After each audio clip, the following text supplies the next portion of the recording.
You're wearing them right now. Or maybe they're hanging in your closet or folded in a drawer somewhere nearby. A pair of jeans. Something so ordinary, so universal, so completely woven into the fabric of American life that most of us never think twice about them. We buy them on sale. We wear them until they fall apart. We donate them. We buy another pair. Simple, routine, unremarkable. But what if I told you that the pair of jeans you're wearing right now, just that one pair, required somewhere between 7,000 and 10,000 liters of water to produce? That's not a typo. 7,000 to 10,000 liters for a single pair of pants. To put that in perspective, the average American drinks about 2 liters of water per day. That means the water used to make one pair of jeans could keep a person hydrated for nearly 14 years. 14 years of drinking water for one pair of pants. And here's what makes this even more unsettling. Most of that water is invisible. You can't see it when you look at the jeans. You can't feel it. There's no label that says 10,000 liters consumed. It's hidden inside the production process, buried in a global supply chain that stretches across continents, from cotton fields in Central Asia to dyeing factories in South Asia, to warehouses and retail stores right here in the United States. The water is gone long before the jeans ever reach your hands. So where does all that water actually go? That's what we're going to find out today. Because understanding this isn't just about jeans. It's about one of the most water-intensive industries on the planet. It's about the hidden cost of fast fashion. And it's about the rivers, the lakes, and the communities that are quietly paying the price for every pair of denim pants sold in America. Let's start at the very beginning. Let's start with cotton. Before a single thread of denim is woven, before a single rivet is punched into place, before a single pair of scissors cuts a pattern, there is cotton. Raw, agricultural cotton. And growing cotton is one of the most water-hungry farming operations in the world.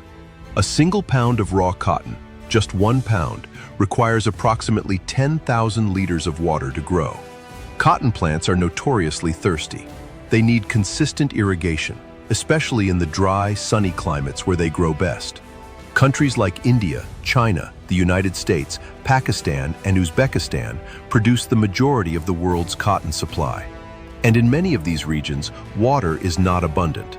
It has to be pumped from rivers, drawn from underground aquifers, or diverted from lakes, often at enormous environmental cost. A typical pair of jeans requires roughly 1.5 pounds of raw cotton to produce.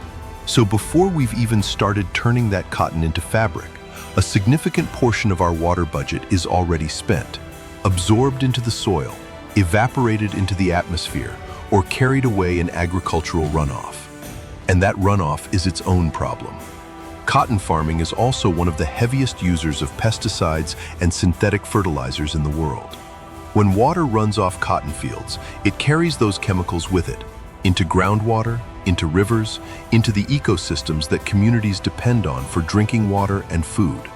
The water doesn't just disappear, it goes somewhere. And where it goes, it often causes harm. Now let's move to the next stage. The cotton has been harvested. Now it needs to be turned into yarn, and then into fabric, and then into denim. And each of these steps requires more water and introduces something even more concerning into the equation.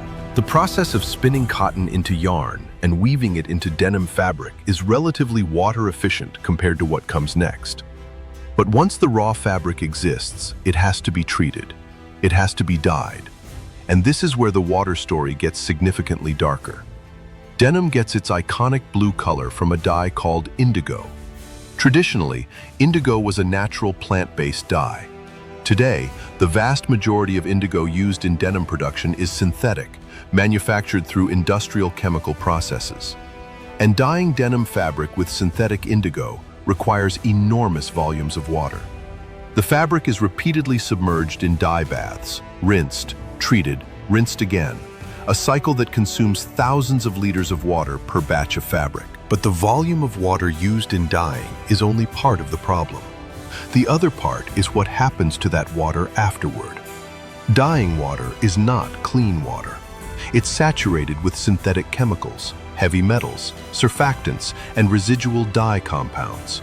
And in many of the countries where denim is produced at scale, Bangladesh, China, India, Pakistan, wastewater treatment infrastructure is inadequate, underfunded, or simply non-existent at the factory level. So the water gets discharged into rivers, into streams, into the groundwater that local communities use for drinking and bathing and growing food. There are rivers in Bangladesh and China that run blue, literally blue, not from a natural phenomenon, but from indigo dye runoff from nearby textile factories. Local residents have documented fish dying, crops failing, children developing skin conditions from bathing in contaminated water. The color of the river changes depending on what color denim is being dyed that week. This is not a metaphor. This is a documented, ongoing environmental reality. And yet, demand for denim in the United States and worldwide continues to grow. Now let's talk about a specific story.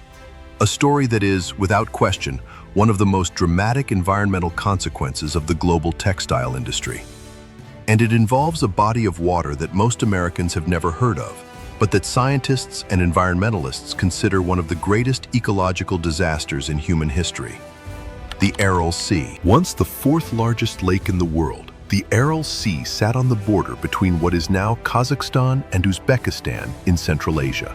It was a thriving ecosystem, home to 24 species of fish, supporting a fishing industry that employed tens of thousands of people, and providing water and humidity to the surrounding agricultural region.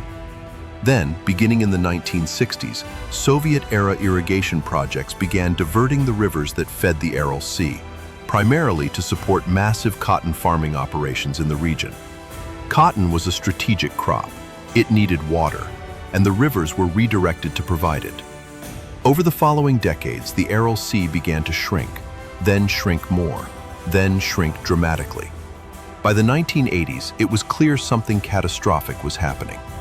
By the 1990s, the lake had split into smaller fragments. By the 2000s, parts of it had disappeared entirely, leaving behind a vast, flat, salt-encrusted desert where there had once been open water. Today, what remains of the Aral Sea is a fraction of its former size. The fishing industry is gone. The fish are gone.